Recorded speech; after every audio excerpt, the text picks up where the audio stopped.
রাষ্ট্রীয় দায়িত্ব দিয়ে দিলে বা সরকারি দায়িত্ব দিয়ে দিলে সেখানে তো তিনি যদি উপযুক্ত না হন, তাহলে তো ভাইয়ের বদলে আসন পেলেন, কিন্তু সেই পদ দিয়ে তো মানুষের উপকার হবে না, কারণ তিনি তো প্রকৃত দায়িত্ব সঠিকভাবে পালন করতে পারবেন না। তো কারো আত্মীয় স্বজন নিহত হওয়া বা আহত হওয়া কি তাদের একটা যোগ্যতা তৈরি করে দেয় কাজের জন্য বা ওই পদের জন্য একটা দাবি তৈরি করে দেয়? তাহলে কি সকলে আহত নিহত হবেন? দেখেন, বাংলাদেশে যেটি হয় যে পরিস্থিতি সামাল দেওয়ার জন্য এরকম চাকরি বাকরি দেওয়া হয় আর কি। শহীদ উসমানদের ক্ষেত্রেও এ ধরনের ঘটনা ঘটেছে, তার ভাইকে চাকরি দেওয়া।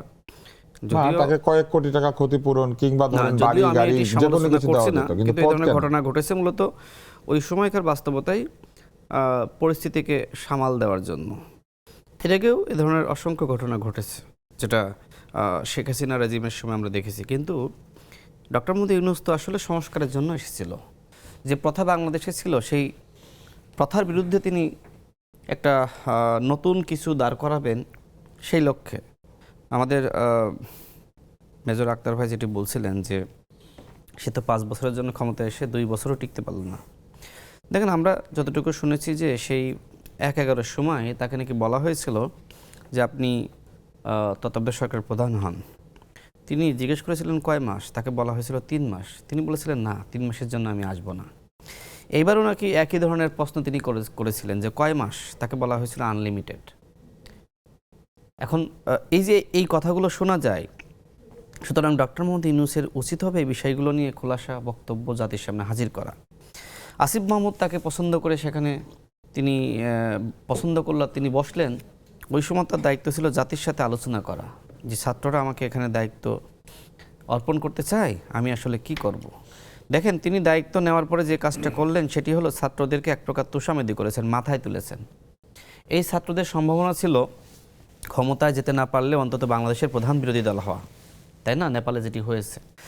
বাংলাদেশে তারা এতটাই ব্যর্থ হলো যে তারা শেষমেশ জামাতের সাথে যেতে বাধ্য হলো। এই জামাতকে নিয়ে এই ছাত্ররা কি বলে নাই?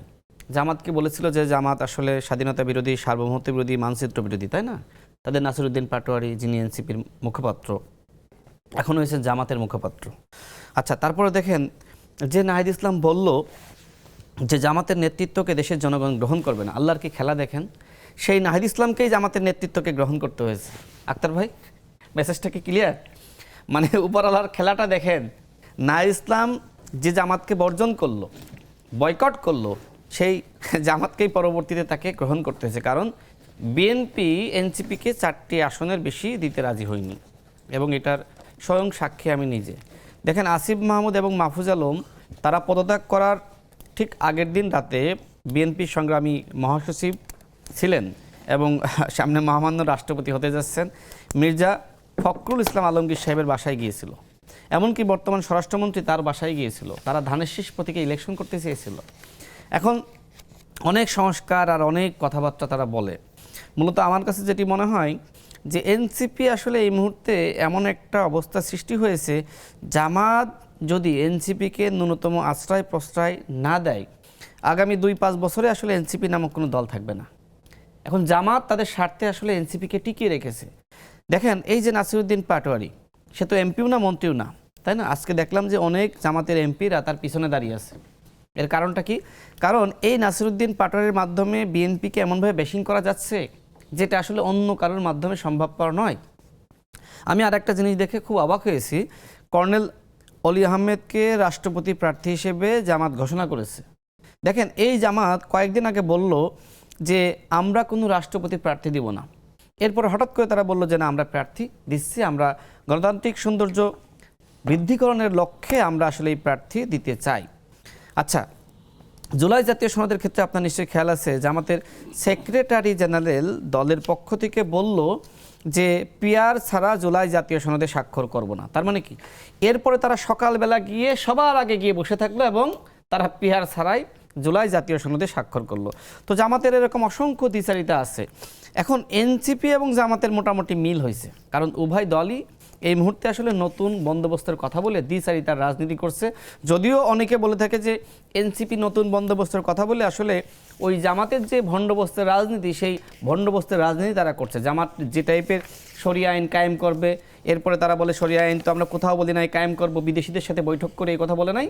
আব্দুল্লাহ মোহাম্মদ তাহের ভাই তো এই কথা বলেছে যে আমরা কোথায় বলেছি যে আমরা ক্ষমতায় গেলে শরিয়া আইন কায়েম করব, কিন্তু তাদের গঠনতন্ত্রে উল্লেখ করা আছে যে তারা ক্ষমতায় গেলে শরিয়া আইন কায়েম করবে। কিন্তু এই যে এই মুহূর্তে যিনি আসলে জামাতের রাষ্ট্রপতি প্রার্থী হয়েছেন কর্নেল অলি আহমেদ, তিনি একটি জনসভায় বলেছিলেন, আমার কাছে মনে হয় যে মেজর আক্তার ভাই সেই জনসভায় থাকলেও থাকতে পারেন, সেখানে তিনি বলেছিলেন যে জামাতের আমির আমাকে কথা দিয়েছে ক্ষমতায় গেলে শরিয়া আইন কায়েম করবে না, সংবিধান অনুযায়ী দেশ চালাবে।